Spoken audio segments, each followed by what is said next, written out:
بسم اللہ الرحمن الرحیم ایاک نعبد و ایاک نستعین. یہ دوسری دفعہ میں گلگت بلتستان اس موقع پہ آیا ہوں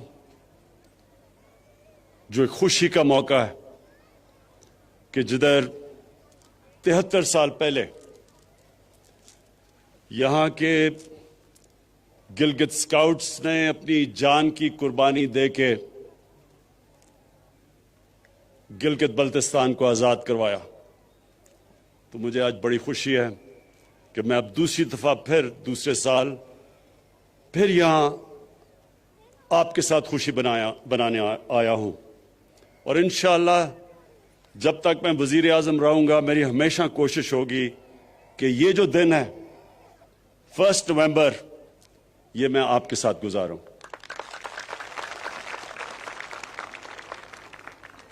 میں گلگت 15 سال کی عمر پہ پہلی دفعہ آیا. تب یہ کاراکورم ہائی وے بن رہا تھا. میں اپنے اسکول کی ٹریکنگ ٹیم کے ساتھ آیا اور وہ جو 15 سال سے مجھے ٹریکنگ کا شوق ہوا وہ آج تک ہے. اور وہ اس لیے کہ اس سارے علاقے میں جو ٹریکنگ ہے وہ دنیا میں کہیں نہیں ہے.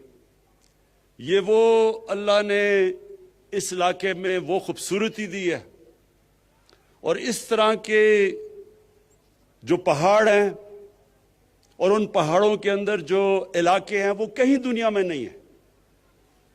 تو میں صرف ایک میرا پرائم منسٹر بننے کا ایک نقصان یہ ہوا کہ میں اب ٹریکنگ نہیں کر سکتا، لیکن جب بھی موقع ملا تو انشاءاللہ یہاں پھر سے آؤں گا ٹریکنگ کرنے کے لیے. خواتین و حضرات، آج ایک تو خراج تحسین پیش کرنا تھا گلگت سکاؤٹس کو اور ان شہداء کو جنہوں نے قربانیاں دے کے اس علاقے کو آزاد کروایا. دوسرا، میں نے آج گلگت بلتستان کے لوگوں کو دوسری بھی مبارک دینی تھی، اور وہ یہ کہ جو ہم نے فیصلہ کیا ہے کہ گلگت بلتستان کو پروونشل سٹیٹس دینا ہے، جو ان کی ڈیمانڈ تھی بڑی دیر کی.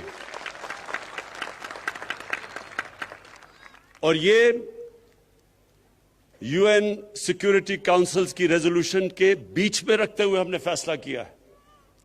وہ سیکورٹی کاؤنسل کی جو ریزولوشنز ہیں اس کے بیچ میں ہم نے فیصلہ کیا ہے، لیکن مجھے پتا ہے کہ یہاں کے نوجوانوں کی بہت دیر کی ڈیمانڈ تھی، تو میں آج اس کی بھی مبارک دیتا ہوں. اب جہاں تک پیکج کی بات کی اور ڈیولپمنٹ کی، وہ میں آج بات اس لیے نہیں کر سکتا کیونکہ الیکشنز کے دن ہے.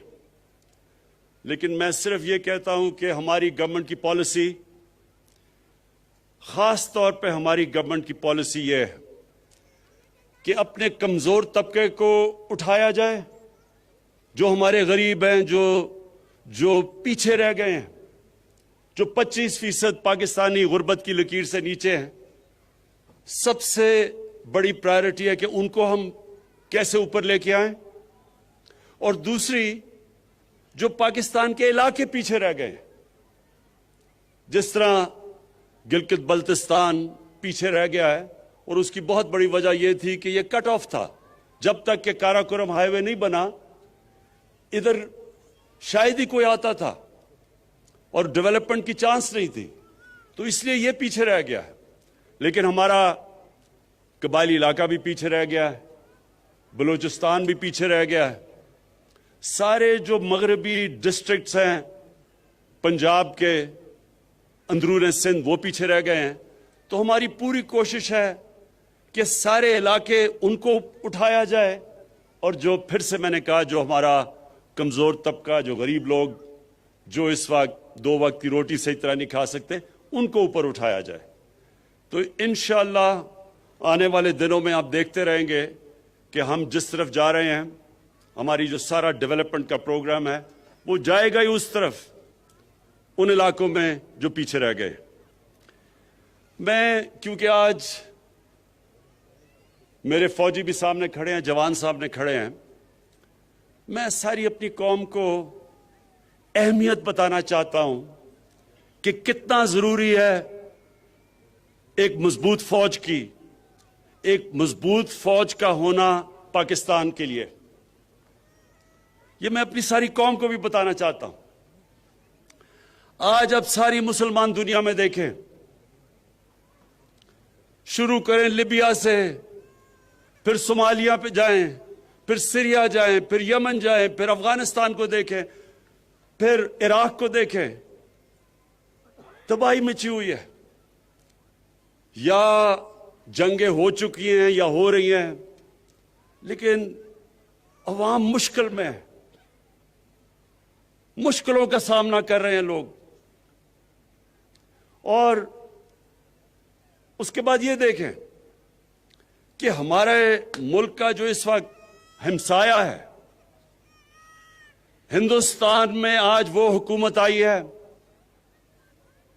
جو پچھلے 73 سال میں سب سے زیادہ انتہا پسند، مسلمانوں سے اور پاکستان سے نفرت کرنے والی، جو وہ ہندوستان میں مسلمانوں سے کر رہے ہیں، جو دو انہوں نے قانون بنائے، سٹیزن شپ لا اور ایک اور رجسٹریشن لا، یہ ہیں ہی مسلمانوں کی طرف کہ ان کو ایک برابر کا شہری ہندوستان میں نہ سمجھا جائے۔ اور جو انہوں نے کشمیر میں کیا 5 اگست 2019 کو، کسی ہندوستان کی حکومت نے وہ نہیں کیا کشمیر کے لوگوں سے، جو اس انتہا پسند، ریسسٹ، ٹوٹیلیٹیرین، جو ریشل سپریمیسی میں بلیو کرتی ہے، باقی انسانوں کو برابر نہیں سمجھتی، ہندوتا کا جو نعرہ لے کے آئی ہے، انہوں نے جو کشمیریوں پہ ظلم کیا، کبھی اس طرح کا ظلم پہلے نہیں ہوا۔ تو اس تناظر میں دیکھنا چاہیے کہ کتنی ضرورت ہے آج ہمیں ایک مضبوط پاکستان کی فوج کی اور سیکیورٹی فورسز کی۔ کوئی ہفتہ نہیں گزرتا جب ہمارے سیکیورٹی فورسز اپنی جان کی قربانیاں نہیں دیتے۔ پرانے قبائلی علاقہ جو مرج ڈسٹرکٹس ہیں، اب ادھر سے لے کے اب بلوچستان، کراچی میں بھی کبھی کبھی ایک پورا پلان سے پاکستان کے خلاف دہشت گردی کی جا رہی ہے۔ اور کون ان کے سامنے کھڑا ہے؟ ہمارے فوجی، ہماری سیکیورٹی فورسز، جو اپنی جان کی قربانیاں دیتی ہے۔ اور ہم وہ خوش قسمت ملک ہیں کہ جو پچھلے 15 سال میں جس طرح کی 15 سال میں دہشت گردی پاکستان میں ہوئی، اور جو ہمارے دشمنوں نے پورا فائدہ اٹھایا اس سے اور ہمیں ڈی سٹیبلائز کرنے کی کوشش کی، ہم اپنی آج سیکیورٹی فورسز کو داد دیتے ہیں کہ ان کی وجہ سے آج پاکستان محفوظ ہے، اور ان کی وجہ سے، ان کی قربانیوں کی وجہ سے آج ہمارا وہ حال نہیں ہے جو کئی اور مسلمان ملکوں کا حال ہے۔ اور ہمیں یہ بھی پتہ ہے کہ یہ جو نریندر مودی کی حکومت ہے، یہ ہر قسم کا اندر انتشار صرف دہشت گردی کے ذریعے نہیں، جو ان کا کلبھوشن یادو نے جو بتایا کہ کیسے بلوچستان میں اور کراچی میں اس کی مشن تھی دہشت گردی کرنے کی، یہ اندر اور انتشار پھیلا رہے ہیں۔ شیعہ سنی کی لڑائی پلان کیا ہوا تھا کہ شیعہ اور سنی کے عالموں کو قتل کروائیں تاکہ انتشار پھیلے، اور وہ بھی میں آج داد دیتا ہوں اپنی انٹیلیجنس ایجنسیز کو کہ جنہوں نے بہت ان کے پروگرام تھے انتشار پھیلانے کے وہ پاش کیے. میں آج جو آخر میں بات کرنا چاہتا ہوں وہ ایک آج کل کے دنوں میں ایک پورا پلان بنا ہوا ہے.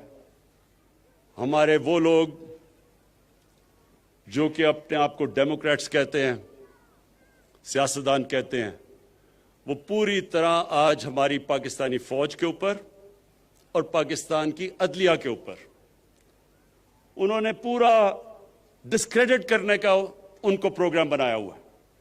لیکن یہ کیوں ہے؟ یہ آج سب میں اپنی قوم کو بتانا چاہتا ہوں یہ کیوں ہو رہا ہے. میرا جو جب میں وزیر اعظم بنا تو جو میرا پہلا خطاب تھا, اگر آپ وہ دیکھیں تو اس میں نے 2 خاص طور پہ چیزیں کہی. میں نے یہ کہا کہ جن لوگوں نے 30 سال سے اس ملک کو لوٹا ہے, 30 سال سے اس ملک کا پیسہ چوری کر کے باہر لے کے گئے ہیں, یہ سب اکٹھے ہو جائیں گے. یہ اکٹھے میرے خلاف اس لیے ہوں گے کہ ان کو پتا ہے کہ میرے تو 24 سال کی کیمپین ہی یہ تھی کہ اس ملک میں کرپشن کا سامنا کریں. جب تک کرپشن ہے ملک آگے نہیں بڑھ سکتا. اور میں نے کہا یہ سب اکٹھے ہوں گے. اور میں نے دوسری بات کہی کہ جس چیز میں پاکستان کا فائدہ ہے اس چیز میں ان کا نقصان ہے, اور جس چیز میں ان کا فائدہ ہے وہ پاکستان کو نقصان ہے. یہ چاہتے ہیں کہ ان کی ساری کرپشن جو انہوں نے اس ملک کا پیسہ لوٹ کے باہر لے کے گئے ہیں, یہ چاہتے ہیں کہ کسی نہ کسی طرح مجھے بلیک میل کریں اور میں ان کو NRO دے دوں, یعنی کہ ان کو معاف کر دوں جو انہوں نے اس ملک کا پیسہ چرایا. پاکستان کا فائدہ ایک چیز میں ہے کہ یہاں قانون کی بالادستی قائم ہو, طاقتور اور کمزور کے لیے قانون بنے. یہ نہیں کہ صرف بیچارے وہ لوگ جو مجبوری میں چوری کرتے ہیں وہ جیلوں میں جائیں اور بڑے بڑے ڈاکو ان کو NRO مل جائے اور وہ دندراتے پھریں اور وہ بار بار آ کے پھر ملک کو لوٹیں. قانون کی بالادستی کا مطلب کہ طاقتور اور کمزور کے لیے ایک قانون. اگر طاقتور چوری کرتا ہے تو اسی طرح اس طرح احتساب ہو جو عام آدمی کا ہوتا ہے. تو یہ میں نے کہا کہ ان کا جو انٹرسٹ ہے وہ پاکستان کے انٹرسٹ کے خلاف ہے, اور یہ آج ثابت ہو رہا ہے. سب اکٹھے بھی ہو گئے ہیں اور پوری طرح بلیک میل. پہلے انہوں نے مجھے بلیک میل کرنے کی کوشش کی معاشیت پہ, الیکشن جی غلط ہو گیا, ہم نے کہا کھول دو الیکشن, ادھر سے بھی بھاگ گئے.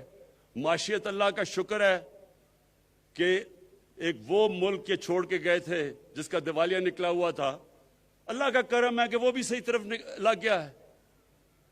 اس کے بعد کرونا کے اوپر انہوں نے کوشش کی. آج دنیا اکنالج کرتی ہے کہ جس طرح پاکستان کرونا سے نکلا ہے شاید ہی کوئی اور ملک نکلا ہو. پھر فیٹف کے اوپر جو ہندوستان پوری کوشش کر رہا تھا کہ پاکستان کو فیٹف میں بلیک لسٹ کروائیں, اس پہ بلیک میل کرنے کی کوشش کی, اس میں بھی میں بلیک میل نہیں ہوا. تو اب انہوں نے پاکستانی فوج کی طرف, پاکستان کے آرمی چیف, ISI کے چیف کے اوپر اب انہوں نے بندوقیں تانی ہوئی ہیں.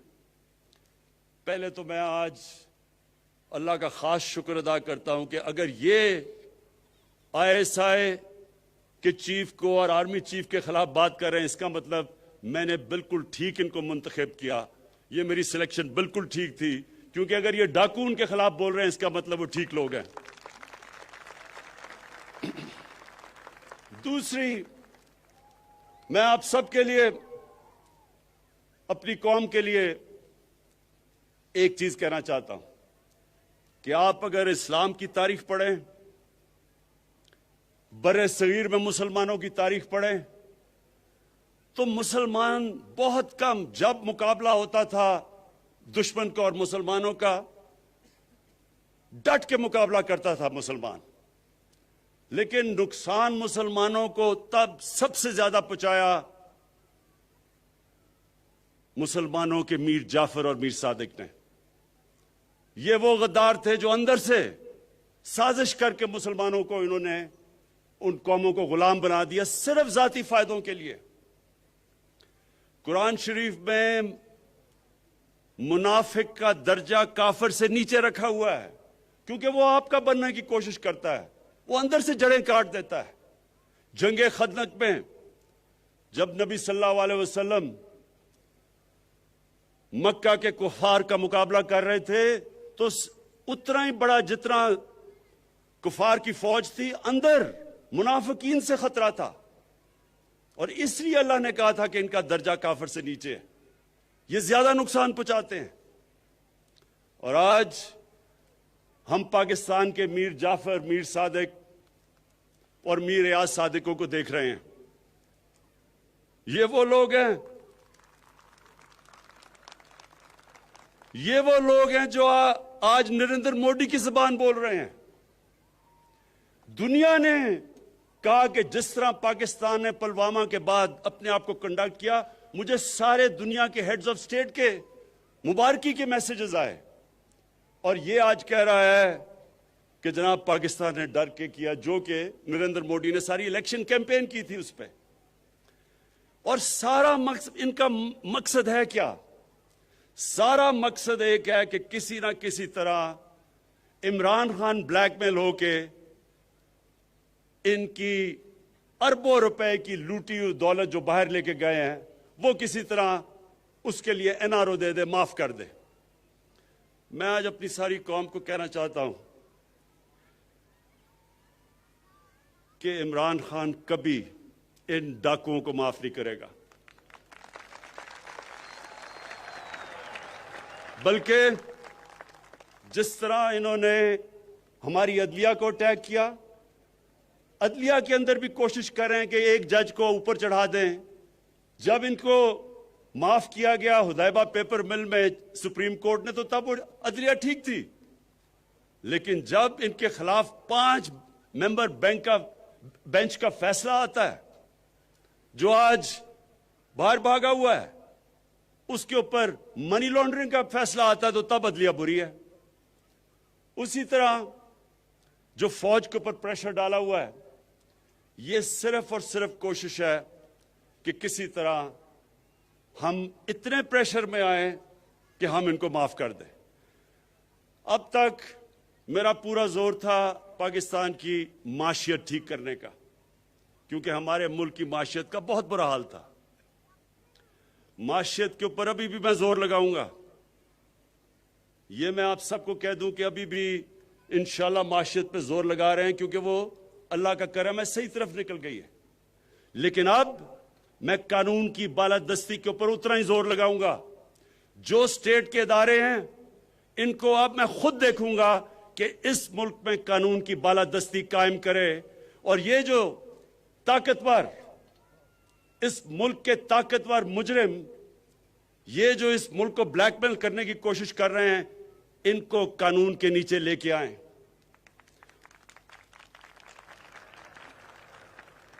اور انشاءاللہ آنے والے دنوں میں آپ دیکھیں گے کہ کس کی ٹانگیں کامتی ہیں اور کس کے ماتھے پہ پسینہ آتا ہے۔ یہ ساری قوم دیکھے گی۔ شکریہ۔